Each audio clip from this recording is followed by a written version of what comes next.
I think that the margin of error in the NFL is so very, very thin. Mm-hmm. And you just can't play the way they played and expect to win. They got to win, which is great.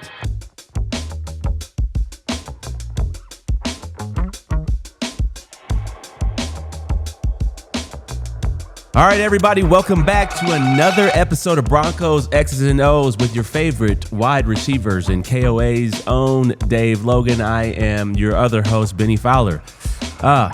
We are back from London.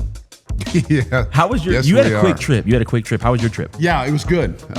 Listen, it's good when you land, take off, and repeat. So, no, it was good. I left. I left Friday night about 8:30. Got to London, took an Uber, got to the team hotel, which was out a little bit. It was like 35 miles outside of London. So it took you about an hour and a half? Or Yeah. Got in about, 3:30 or 4, had a quick dinner at the hotel with the crew, tried to go to bed at a decent hour. I think tried to go to bed like 9 o'clock, which was, what would that have been? 2 o'clock. 2 o'clock in the morning, Denver time. Yep. So anyway, yeah. And then, did the game, called the game on KOA, got up, came back with the team. We got in right after the game, I think 1 o'clock in the morning or thereabouts, local time in Denver. And here we go. So no exploring the city for you, just hotel, that's it. I never, honestly, I landed at Heathrow, but went through customs, got an Uber, went, as I said, and our hotel was way out in the sticks. Yeah. And I think that was by design because the team, it's the first time really on all the Broncos trips that I didn't stay in the team hotel. And I think they were out of rooms or something. But no chance to explore London.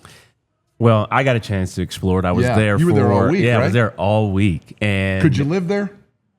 No. The food is not what we have here in America. For sure. But They the like architecture.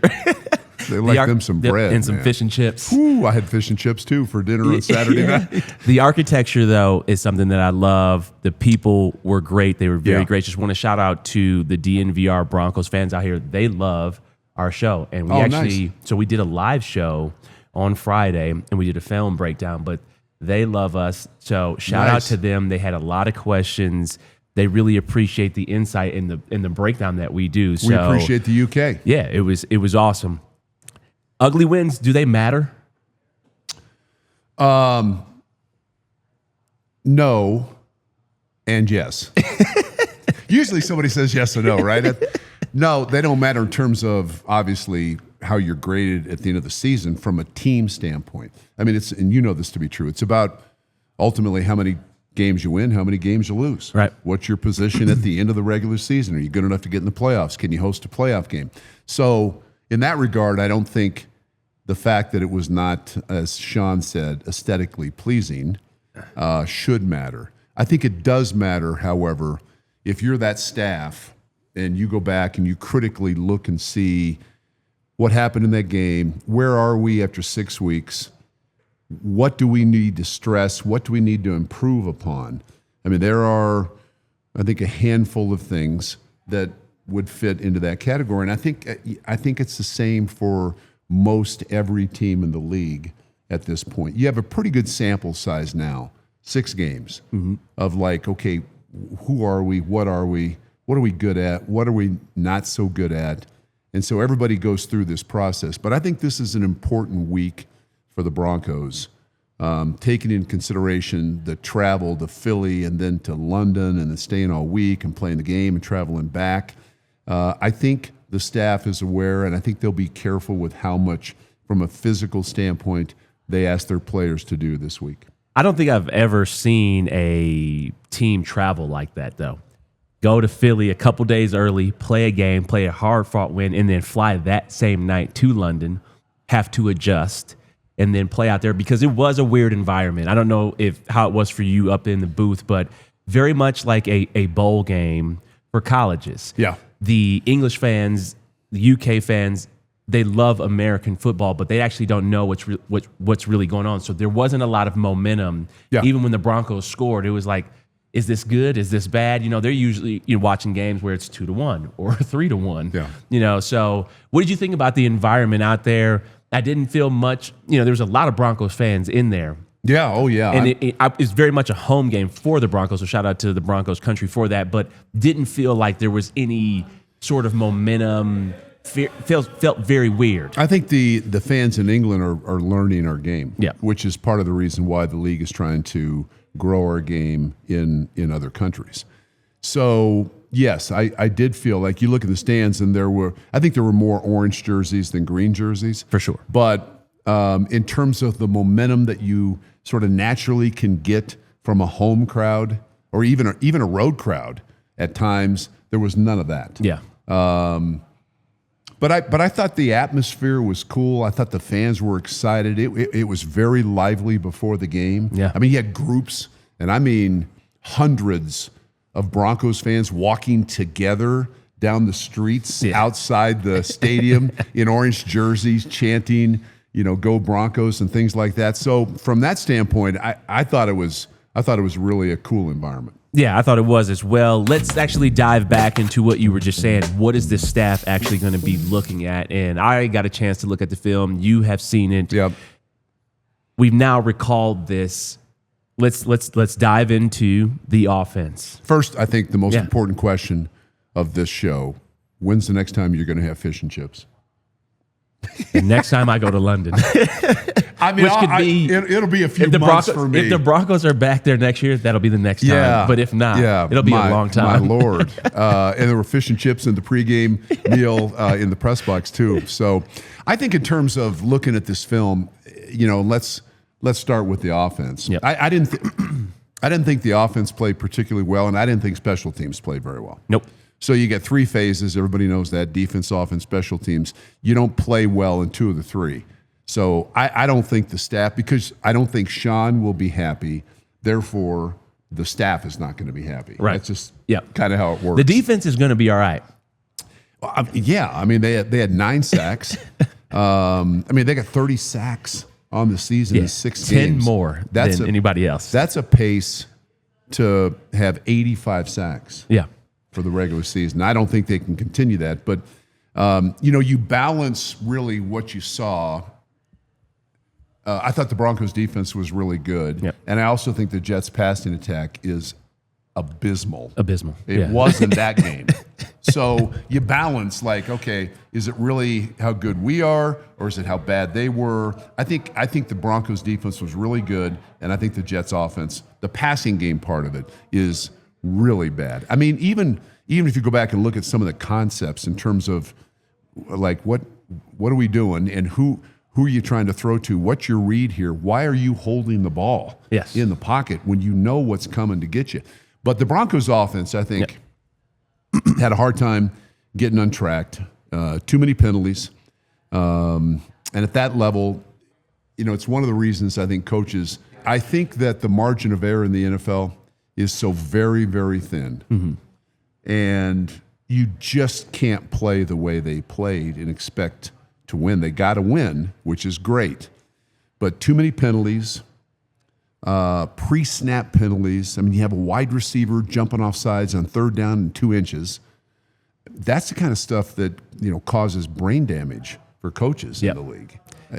So they've got... There are other things. You have a couple of holding calls in the new left guard, Matt Parrott. I mean, they just couldn't get anything going. And I think really the offensive line with Dobbins, has been the strength of this offense so far. I think when they look at that, and they already look at that film, they would say that was probably not our best game. Yeah, for sure. When I looked at the game, a lot of people are going to put this on Bo, and when we get into the player's perspective, we'll break down some plays that you called and that I watched. But when I look at it, people are always going to look to Bo. But I thought Bo was actually all right in this game. 19 for 30, over 150 yards passing, 1 touchdown, no turnovers. He trucked somebody, which, I'd like him not to do that. Which I was getting ready to say, hey, it looks good in the moment, and you're glad that he gets up, but hey, don't lower your shoulder. Can you just go out of bounds, or can you slide, please? Let's play the long-term game here, but no rhythm. And Bo talked about this. He talked about no rhythm.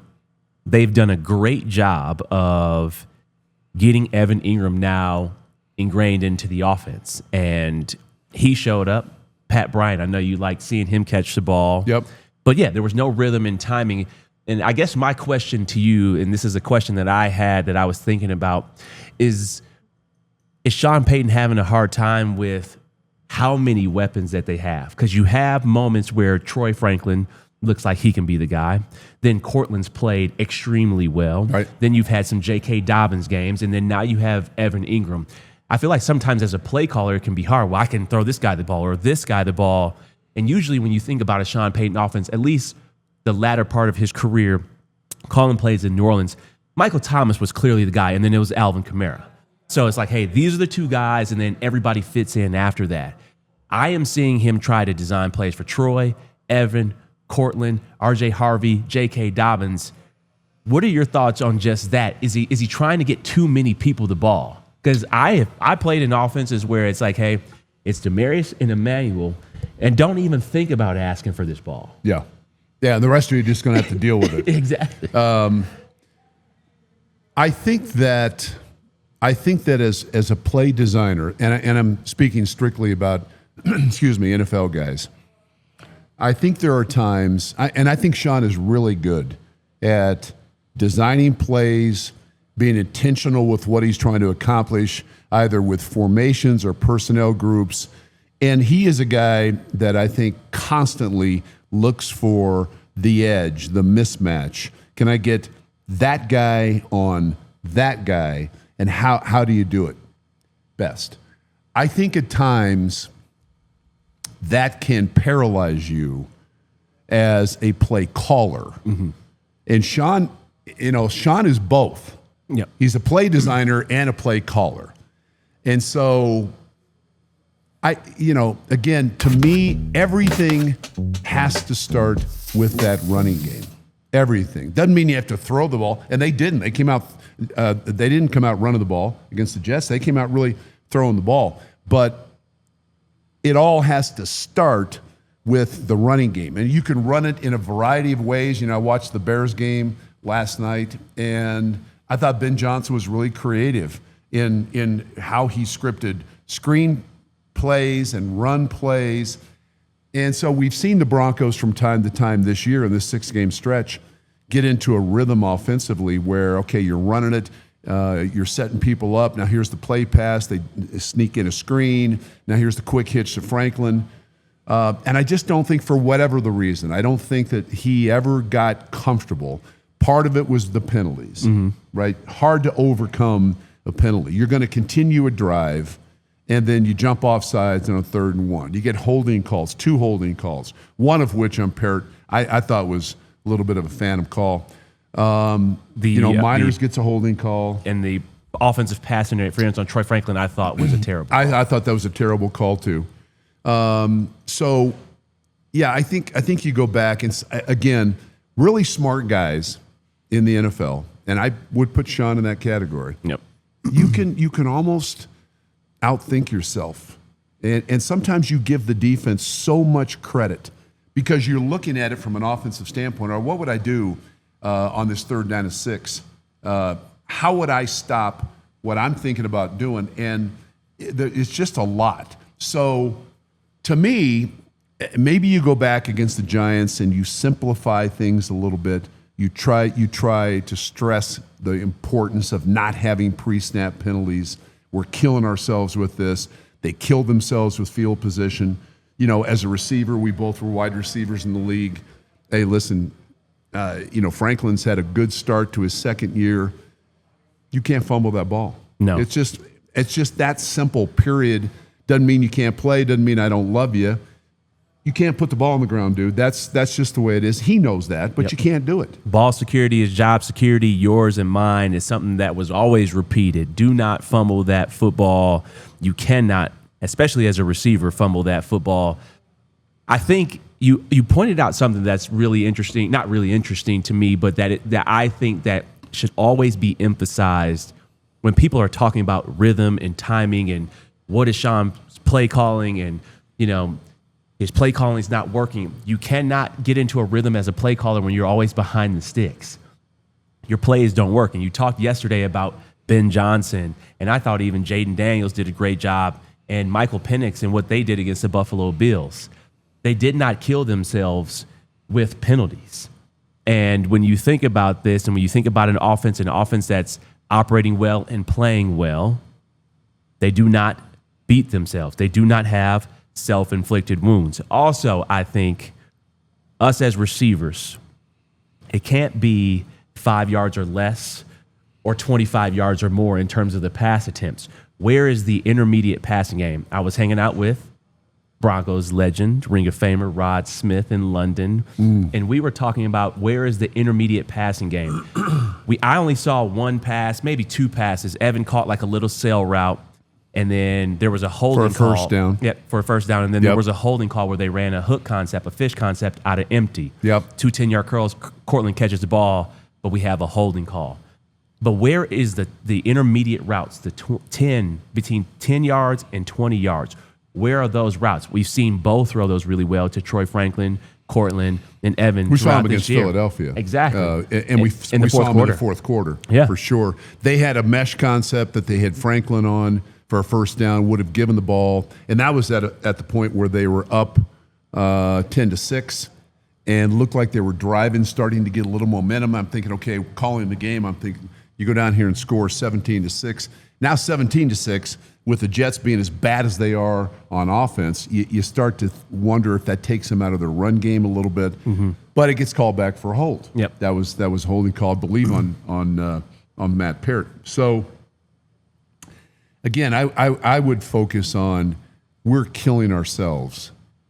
We've got to stop. We got to stop doing dumb things on offense, and that means penalties. That means self-inflicted wounds. That means putting the ball on the ground. And then, we haven't even talked about special teams. But the intermediate routes, I think that's a fair appraisal, really. We haven't seen a lot of those, and I think it's something that – and I'll throw something where, we're experts here sitting here. We playing Monday morning quarterback. We know everything about it. We're just not making $19 million. Right. I might try to play a little faster against the Giants. I might try to, because we both played in systems where you'd go, whether it be 2 minute or what have you, but the tempo is raised. Now, it limits you a little bit in terms of how much you can actually put in if you're going everything no huddle. But I think sometimes that has a way of kind of settling down an offense because you're forced to play and not think too much. You just get up. What's the call? It shortens the calls. Again, you can't put as much offense in, so that might be a factor. But I might try that early in that Giants game just to kind of get the offense settled in a bit. I do like that. And, I thought about that as well, just thinking about playing with a young quarterback. And I played with Daniel Jones in New York, and we would put in this nuke package. So nuke means that we're going to line up super fast. Yep. It's going to be condensed splits, and then you're going to run an 802 deep. So 8 for everybody out there is a post route. Yep. You got your 0 route, which is your flat, yep. And then you got your 2 route, which is your deep over. But you saw this actually last night. Caleb Williams actually completed 802 deep a couple of different times. But you have this nuke package. Okay, nuke 802 deep, nuke 802 deep, and you break the huddle. So it's a one-play package. Yeah, no. You have you can you go have other plays. Yeah, you can go. You have other plays that you can do. You can have like a 707 or a 505 corner routes. Yep, corner routes, or you can have 505, which would be your comeback routes. But hey, nuke this 505, nuke 505. Yep. Get up there and line up and go. Just super an idea. quick. I mean, you can't, nor would you want to run it an entire game. No, but it just changes the momentum. It changes the rhythm of the game, and maybe it's a way to kind of get offensive guys not thinking so much, where you just get up and go. Yep, definitely. Hey, I mean, maybe they should hire us. No. We don't. Yeah. But these are just little things that I think we're seeing as former players. So I want to give a big shout out to Taco Bell, man. I love Taco Bell after a late night and after a Broncos win. You have a couple drinks, then you're heading home. I don't think there's a better place than Taco Bell to stop at. 2 chicken quesadillas is what I get, 2 hard tacos, and a large Coke. And, the big box of nachos with 2 times The protein is back just in time for football season. The big box of grande nachos is loaded with warm, crispy tortilla chips, loaded with 2 portions of slow-roasted chicken or seasoned beef, along with refried beans, warm nacho cheese sauce, shredded, blended mozzarella, pepper jack, and cheddar cheese, freshly prepared pico de gallo, reduced fat sour cream, guacamole with Hass avocados. Nothing beats this power-packed lineup. And if you have a group, throw in a few buff boxes with 4 Taco Bell classics and a player collectible cup for only $7 to satisfy your Taco Bell crave. This is the best deal in all of Colorado. Taco Bell is a proud partner of CU Athletics and is donating $1,000 to the Golden Buff Scholarship Foundation for every CU touchdown scored in 2025. Skull Buffs and Live Moss. Right now at Bet365, they have great offers available for Broncos fans. They have their Thursday night football offer, which is a $10 safety net bet. They have their Sunday night football offer, which is a $365,000 jackpot. Place a $10 bet on the first time touchdown scorer and get a split of $365,000 in bonus bets if your player scores the final touchdown of the game. Also, with the Bet365 early payout offer, you're a winner if your team goes up by 17 points with an instant payout on straight bets and parlay selections marked as winners. Download the app and use the code DNVR365 when you sign up. Breaking news, Bet365 new customers now get $200 in bonus bets when you bet $5 win or lose. Sign up, use the code DNVR365, deposit $10 and place a bet for $5 to get $200 in bonus bets if your bet wins or loses. Bonus bets can be used on the spread, totals, player props, futures, and more, whatever the moment. It's never ordinary at Bet365. Disclaimer, you must be 21 years or older, physically located in Colorado. Please gamble responsibly. If you or someone you know has a gambling problem and wants help, call or text 1-800-GAMBLER. Terms and conditions apply. Let's actually dive into the special teams, which is, a very, very disappointing. And I actually saw Trent Sherfield and Darren Rizzi getting into it on the sideline. Obviously, I wish I could have had or been a fly on the wall to hear what was going on.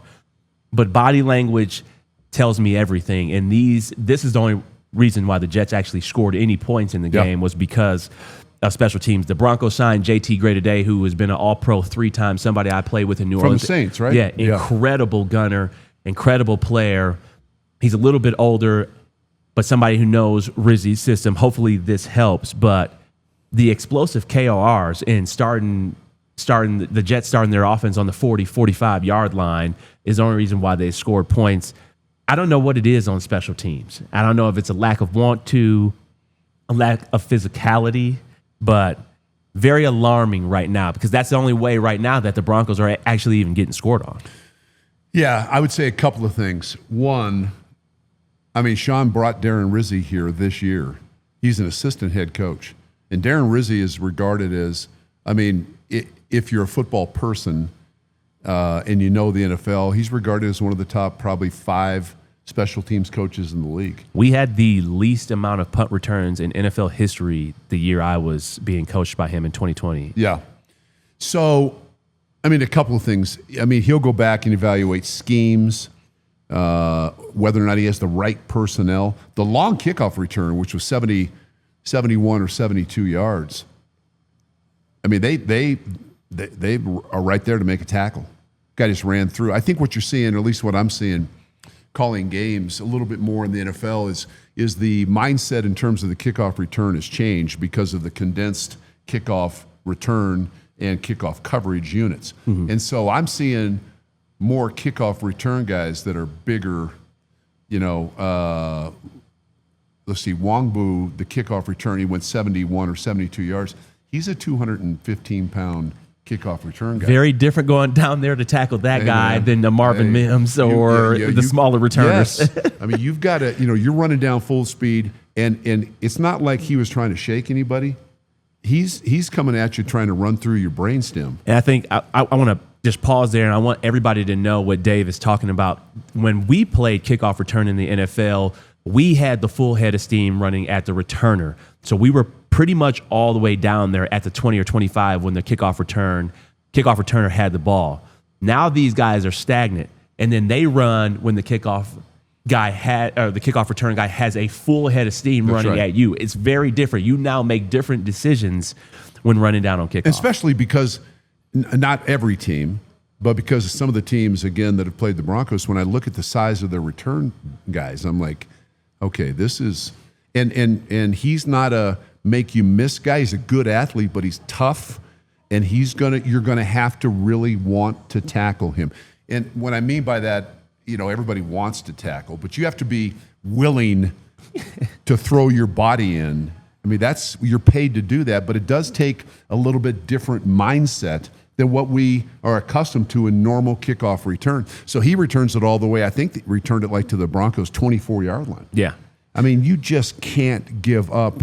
If I'm Sean Payton, talking to Darren Rizzi, it's like, we can't live this way. Our defense is too good. We had one short kick. Yep. Will Lutz, who's been really good this year, one of those kickoffs went to like the 12. Well, again, with a guy like that who's running as fast as he can, and you can't start running until I catch it, he got out to close to the 40-yard line. Yeah. So just the little things you say, well, that's just one. It is one thing, but those little things add up. And if you're not careful, they wind up getting you beat in a game. 100%. And these are things that have to get corrected over time. Let's jump to the positive. Yeah. 9 sacks for the Denver Broncos defense, negative 10 passing yards for Justin Fields. That's a Broncos record, by the way. Since 1960, they've never given up fewer yards passing in a single game than minus 10. On pace for how many sacks? 84?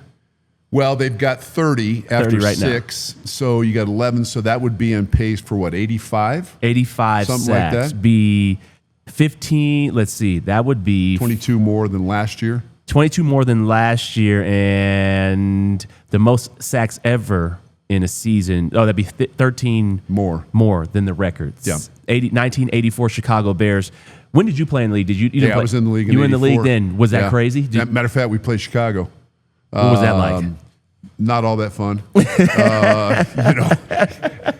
I really, at that point, it was my last year in the league. I wasn't playing that much. But the Bears, I mean, you think about it, the 84 Bears, that was before the 85 Bears, right? And the 85 Bears, one of the single most dominant defenses in the league. They ran Buddy Ryan's 46 defense, and they just, at that point, I don't think the rest of the NFL had completely figured out exactly like, okay, how do we protect this look? That's one of the most critical things for an offense in the NFL.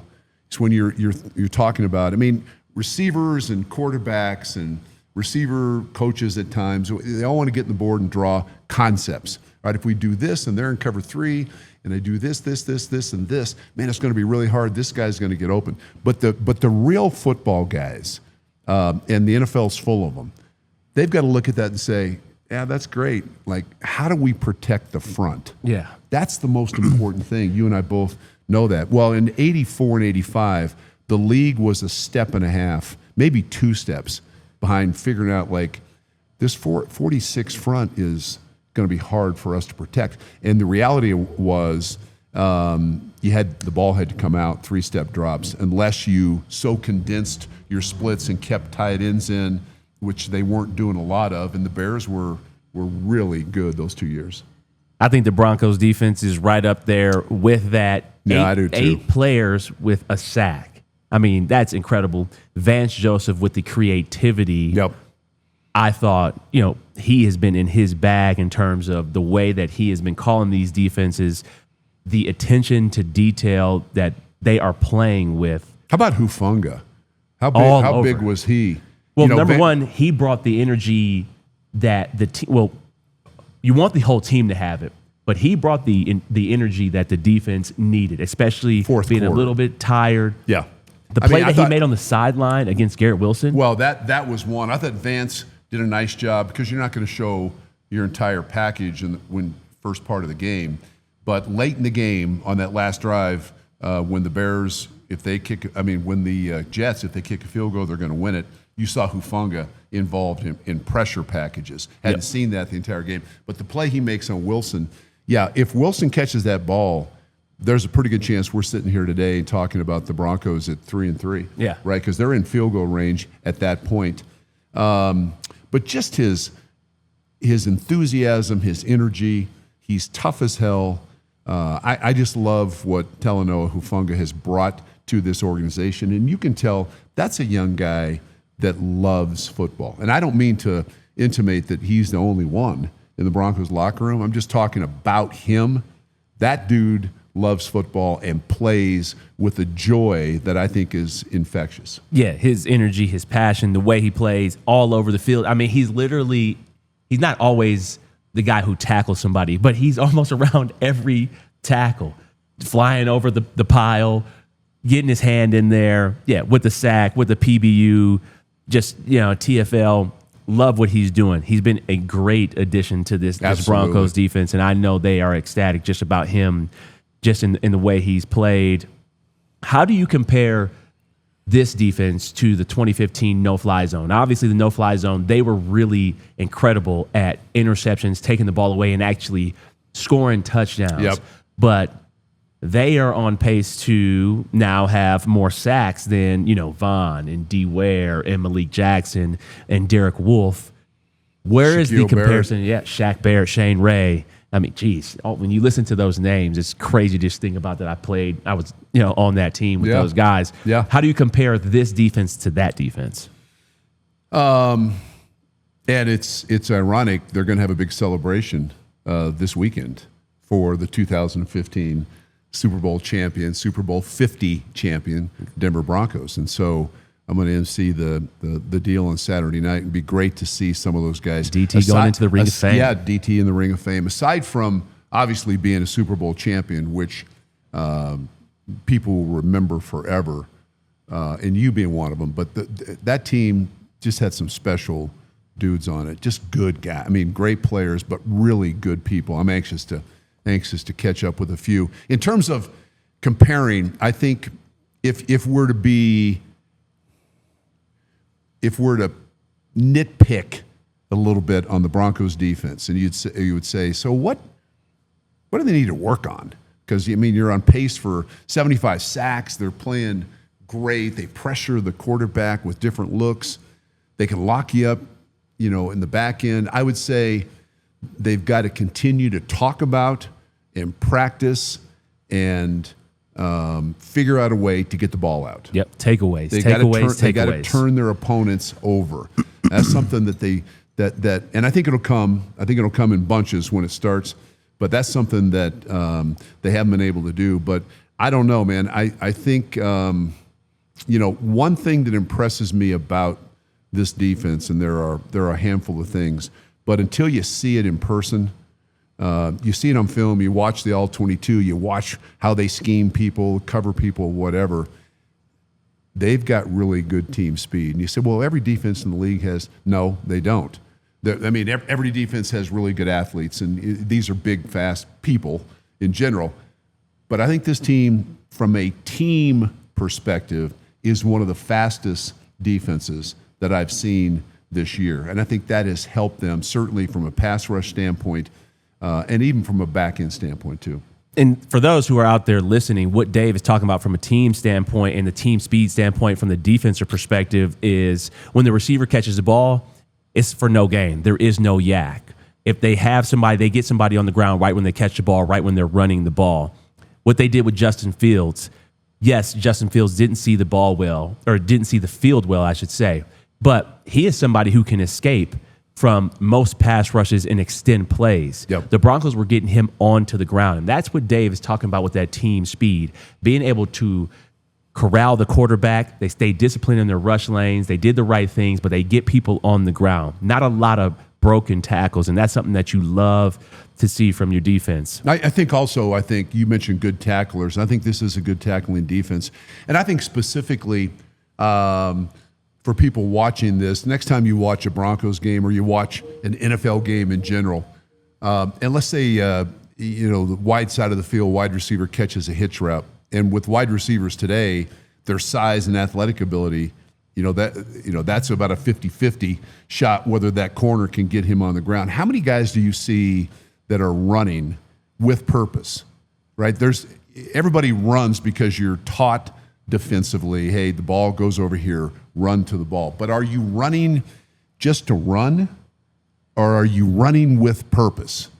And I've seen the Denver defense a lot of times where you go back and look at it and say, oh, wow. I mean, they're running. We used to say, you're running like your hair's on fire. Yep. Right? I mean, they are running to the ball, which is so good. And you can just build on stuff like that. And that's something that I think NFL coaches, when they watch film, they will run back and say, fellas, this is really good. This is what I'm talking about right here. We got guys running to the ball. Yeah, you don't see people loafing. You know, Nope, you don't want not. any loafs on Nope. film like what you saw with the Chiefs and Chris Jones against the Jaguars. Those are things that you don't want to see, and that's what creates an incredible defense.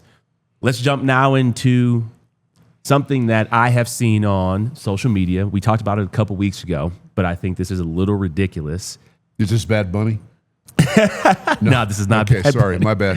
Go But ahead. we're going to shift over to the player's perspective, and I want to talk about everybody talking about Davis Webb becoming he should take over play calling duties. Now, I am going to take the side of that this cannot happen. Not only for what that does, what that creates, if Sean hands over play calling duties, which he will never do because his ego is way too big.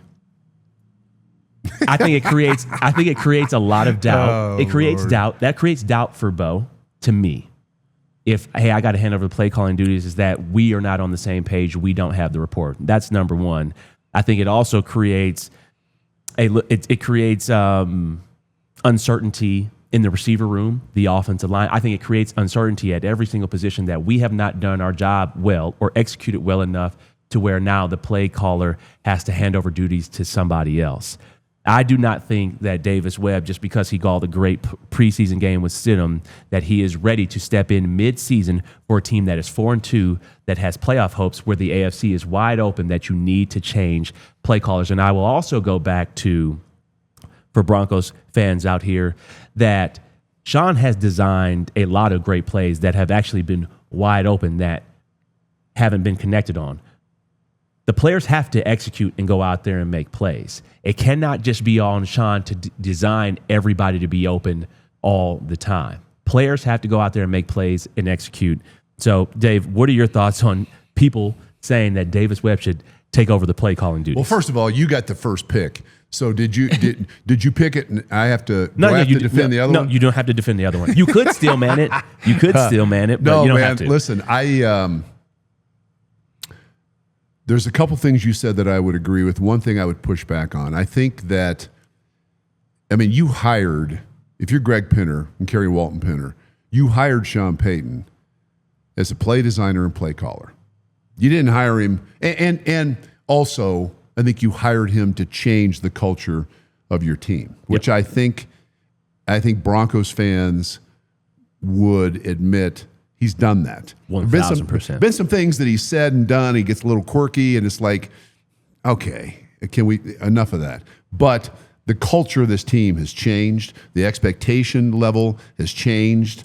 And even though it was an ugly win in London, they got a win. They're 4-2. They haven't been 4-2 since 2016. Yeah. Right? Mm-hmm. So I acknowledge that. I agree with you on Davis Webb. I think eventually we're probably going to see Davis Webb as a head coach. That's sort of how the league works. Somebody gets a little bit of run, and then all of a sudden people around start to take note of it, and then other people do, football people, and before you know it, Davis Webb, the new head coach of fill in the blank. I think that's going to happen sooner than later. I would push back on your thought in terms of the message it would send to receivers and other offensive players. I think, at least my experience in the league, it's sort of like seeing one of your teammates cut. It's like you're shocked for a minute, you're sad maybe, you go over, talk to that teammate, or you hit him up, you let him know how much you care about him, wish him luck, whatever, and then you get about an hour, to go get you a hot tea with honey and drink it, and then you better get your ass back to work and take care of your business. So I think the players I think it would be like, wow, can you believe this? But I think the players would take about an hour with some hot tea and honey, and then they'd be just fine. I don't think it will happen. And I would not right now, I would not be an advocate of it. I think, as you said, I think going back and looking at the film, I mean, there's some, you if you look at enough film over a long period of time, you know what are good strategies and good concepts. And even if an idea doesn't work, you go back and look at it and say, oh, okay, I can see what they were trying to do. And if I didn't see any of those, then I would be, maybe it's time for a change. But I see plenty of those. So I don't think it's going to happen. I don't think Sean would be comfortable doing it right now. And I don't think there's enough data to support making that move right now. And I thought Davis did a really good job in the preseason, but people should know what you get in the preseason defensively is really vanilla. You may get a couple of coverages, cover one, a couple of fronts, and that's it. Yeah, that's it. So you can attack in a preseason game in a much more efficient way than you can in a regular season game. What I will say, now that you got me thinking, hot tea and honey. Where you pushed back, maybe Davis Webb does help the passing game. Maybe he helps with designing the plays. Because a lot of these things that I'm seeing on film are Sean staples. These are things that he's ran in New Orleans. These things that he's ran throughout his entire career. Yeah. Now, maybe there's a little bit of buy-in where, hey, Davis, come to me with your 10 best. You're talking to Bo. You're breaking down the film with Bo. What are your 10 best? What do you think we should do here? Got a chance to see that with the Peyton Manning offense here. It was a little bit of, obviously it was Peyton and Adam Gase, but then there were some things and concepts that Tyke Tolbert or Eric Studesville, those guys would actually bring to the table and implement and see if these things can actually be ran. So maybe there is a little bit more collaboration instead of like, hey guys, here's the game plan. Yeah. I'll see you guys on the practice field. I think the great coaches, honestly, and this is a bit of conjecture on my part, but to me it feels like the great coaches are more like that, where you have to be able to take other people's ideas, and you can't get like butthurt, you can't get stubborn about it, you can't get it's not you driving. All you do is drive the bus, right? I mean, that's essentially trying to put guys in the right position, trying to deal with the press during the course of the week, trying to make sure this is done. So yeah, I think the really good coaches are comfortable and confident enough in themselves where they can say just what you said. Hey, Davis, what do you think? What am I missing? Do you see 2 or 3 things that you like that maybe we haven't done? Again, I go back to Ben Johnson. Ben Johnson was regarded as one of the really creative offensive coordinators last year in Detroit. Gets a head job at Chicago. Has struggled a little bit offensively, but they've won three road games out of 5. And you go back and look at their screen game; it's impressive. Yes, and they're screening to different players, and I think the Broncos have improved in that single item offensively. I think the screen game is a little bit better than what we've seen it in past years, with Franklin now being a guy that you're looking to find ways to get him the ball. And also, you bring up, when you talk about Ben Johnson, and something that just sparked my mind when I think about some of the offenses that I love to watch, or just pure play design. Ben Johnson has Eric Bieniemy on that staff, who I know can design and call plays. I definitely know that they're having conversations, and EB is definitely talking in those meetings. When you think about Kansas City and their offense, Matt Nagy, who is a play caller, Andy Reid, they definitely have some input and are having those conversations. Kevin O'Connell, I'm sure he's listening to folks and listening to people like Josh McCown and having those dialogues and conversations. So, Matt Nagy, by the way, the favorite, the betting favorite to be the next head coach of the Tennessee Titans. See if it works out. I wonder if those guys who did the head coaching thing actually want to go back to doing that. The pay is obviously a lot better. Maybe you don't need $19 million or $15 million. I mean, coaches are making good money in the league. Coordinators nowadays are anywhere from, I think the low end coordinator is like at 1.5. The high end coordinators probably pushing $4 million. but 4 million is different than 15 billion. And you guarantee that all. That's all guaranteed, it's all right? guaranteed. Yeah. Shout out to the Gold Crown Foundation. Are you a parent of a 4th through 8th grade kid, or are you someone listening who wants to play in a great competitive basketball league here in Colorado?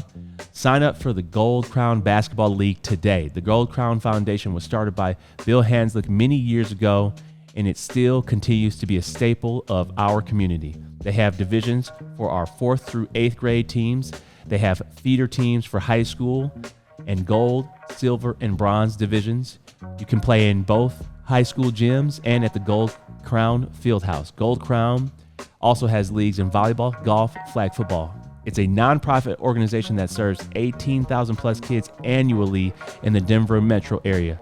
It is also a great way for kids to have fun playing sports while also playing in a competitive environment that is going to help them if they want to keep playing sports in high school and potentially beyond. Learn more and sign up by scanning the QR code on the screen or visiting goldcrownfoundation.com. Big shout out to Volo Sports. Volo is Denver's most popular provider of adult social sports leagues, pickup games, and events. Their sports offered include soccer, volleyball, pickleball, kickball, basketball, cornhole, and many more. Playing with Volo is a great way to meet new people, make new friends, and be social. Stay or get more active in a fun way. And mix up your after-work routine. They have leagues all throughout the city: Lodo, Rhino, Highlands, City Park, Cherry Creek, South Broadway, and more. Maybe you played sports in high school and want to pick it up again. Maybe you were an intramural star in college. Maybe you are a former NFL receiver and want and need to get back in shape. Players can sign up as a free agent, small group, or full team, and all ability levels and backgrounds are welcome to join. Use code DNVR10 for $10 off any Volo Denver league. Let's jump into some questions, man, from some of the fans. Mile High Sing, what team did you guys love playing the most, and what team did you hate playing the most? I love playing the Chargers. I have 3 touchdowns against the Chargers, 2 on Monday night, 1 on Thursday night. Nice. And so I enjoyed playing the Chargers just because I scored there. I scored against them. Yeah, that's always a good memory. I would say the team, the question love and hate the most would be the same team.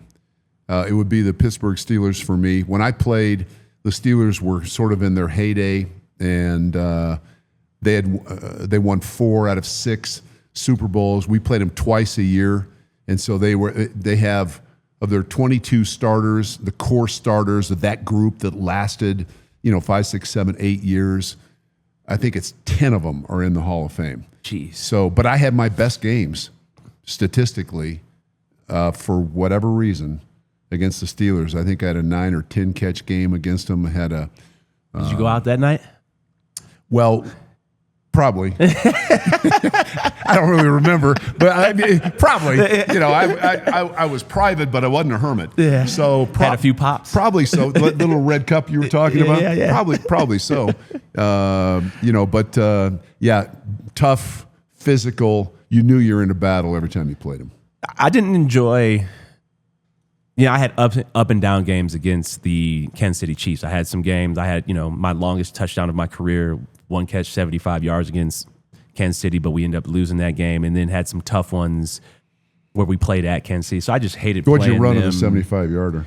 We ran a spot concept, and I ran the corner. They did an all-out blitz. So you're the Trevor number 2 receiver. back. Yeah, Trevor faded back and dropped it in the bucket, and I took a 75. Did you outrun the entire defense? I did. Listen, even if you didn't, that's the story. Philip Gaines was chasing me. Philip Gaines. And he and I Fast. go back to AAU track. Yeah, fast. All the way back. My mom and his mom used to sit together. We did AAU Junior Olympics against each other for 3 or 4 years when we were younger. And then I outran him this time, Nice. Remind him all the time. I will. Yeah. I will. So I hated the Chiefs. Next question. The real Bo Nix is what the Twitter name is. Uh-oh. Why is our offense not put together and had a complete game yet? It's week 5 at this point, and we haven't seen 4 quarters of competent offense, even against a bad team. I would say you saw pretty good offensive performance for 4 quarters against the Colts. Right now, I know there was the interception in the 4th quarter. It's going to be very rare for any team.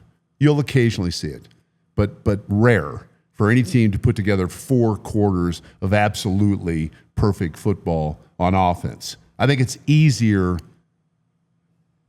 I think it's easier to do that on defense. Not easy, but easier than it is on offense. I think right now Broncos fans need to just relax a little bit. Bo is in year 2. This is a complicated offense. I think you've seen flashes, and to your point, you saw good football against the Colts, and then you saw it against a bad Bengals team, and then you've seen flashes. But it's going to take time for this offense to look like an elite offense. But Broncos fans, you're used to the John Elways and you're used to the Peyton Manning offenses, and you've had some incredible years where you've had 2 of the best quarterbacks of all time throwing the football around. So give it a little bit of time. Matthew wants to know, how concerning is the offensive line minus Garrett Bowles and Quinn Miners? Do you think, or how concerning is the offensive line? And do you think this defense is the best in the NFL right now? I would start in reverse and say, yeah, I think they're as good as any defense, maybe better. Haven't seen every single defense up close, and haven't watched every single defense over the course of their entire season. But I love what the Broncos defense has brought, and they've developed that mentality that it's sort of on them, right? Which is exactly how you want a defense to play. What was the first part of that? How concerning is the offensive line minus Bowles and Quinn Miners? I'll be honest about it. I'm a little more concerned about losing Ben Powers after the England game. Ben Powers had his challenges from time to time in the passing game, but I think if you talk to NFL people, they would say Ben Powers is a damn good run blocking guard. Yep. So you take that, anytime you take out one piece of an offensive line that has played together, that offensive line played in every single game last year. They got through the entire year without a significant injury, which is almost unheard of. So anytime you take out anybody, there's going to be a little bit of trepidation and a little bit of learning curve. I was asked yesterday about Matt Parrott. Would you make a move? I'm not sure. I haven't gone back and looked at every single thing. It would depend on what the coaching staff thought of Parrott before the London game. And you take him out, you got to have somebody you put in. Yeah, 100%. And do they love that? They've tried out a few offensive linemen off the waiver wire, and so we'll see. Yeah, I think you bring up a great point. I think we'll see, especially after this week, because the defensive line that is coming in here compares to ours. Oh, boy. This pass rush, who they're getting ready to go on. So we'll see how Parrott plays against the New York Giants, and then I think the coaches will assess, okay, hey, because now you're at 5-2, you're talking about AFC wide open. Do we have to make a move? Where are our glaring needs? And let's plug those needs in right now. I do think this is the best defense in the league. You talk about the pass rush. You talk about an elite lockdown corner. You talk about Hufanga and the way that he is playing. You have players at all 3 levels of the defense playing elite football, all pro type of football. So I think that's what elite defenses have.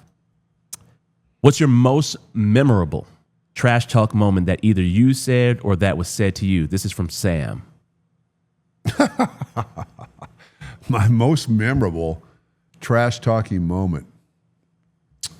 Well, I've got one. Can you say it on air? It depends on how PG this program is. No, we can. Yeah, you say whatever you want. I'll try to clean it up a little bit. Yeah. So we had such a great rivalry with the Steelers, and I was frustrated. We played them in a game in Cleveland, and it was like in the third quarter. I hadn't seen a ball, so I'm pissed. So I finally caught a ball, got up, gestured to the press box where the coaches sit. That's got to matter. But it's like, finally, give me the ball. Next play, caught another one, and the third play wound up being a touchdown pass. And the Steelers, as I said, had a bunch of Hall of Fame players. One of them was Mel Blount, who was a Hall of Fame corner. Mel was about 6'3" and about 215 and had arms from me to the glass over here. And I caught it on him, and I actually caught it one-handed. And it wound up being on the cover of Sports Illustrated, which I didn't know.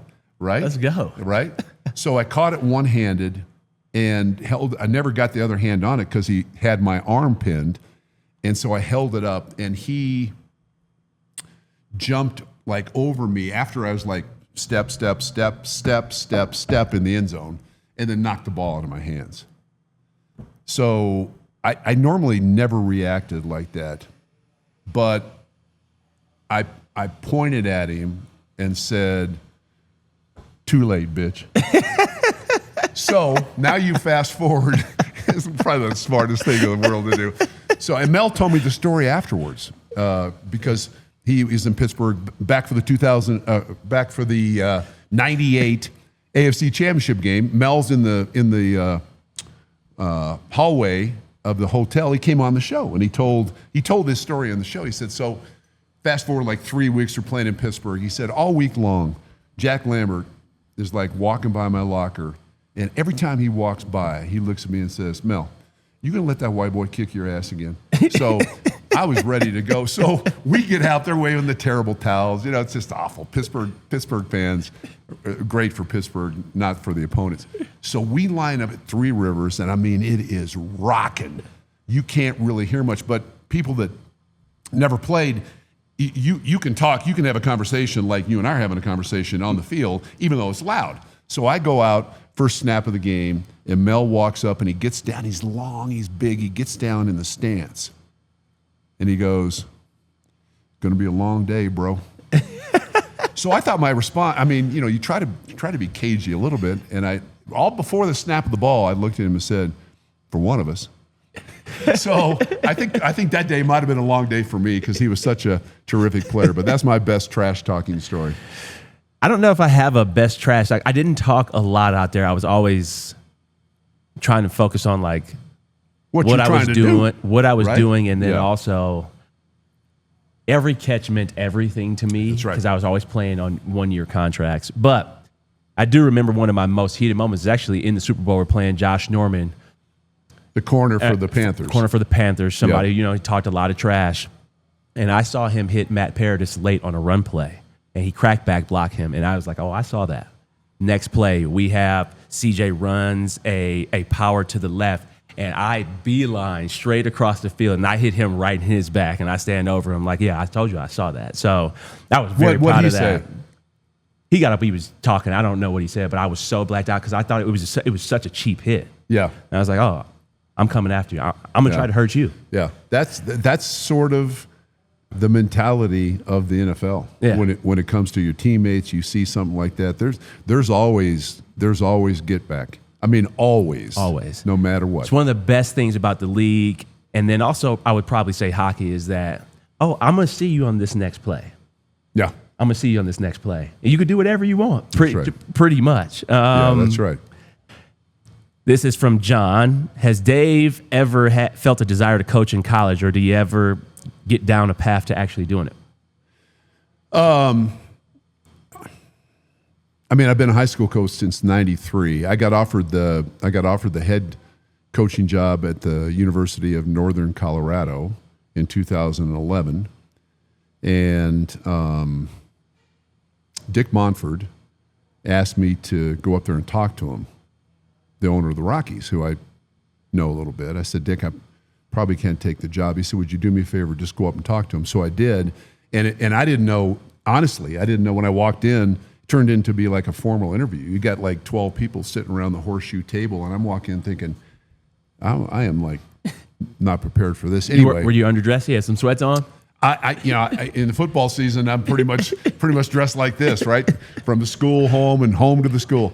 But no, they offered me the job. It just it would have represented a complete lifestyle change, and at that point, things have changed a little bit now. But at that point, the head coach at UNC made like $90,000, right? So I would have had to give up the Broncos. I would have had to have given up everything.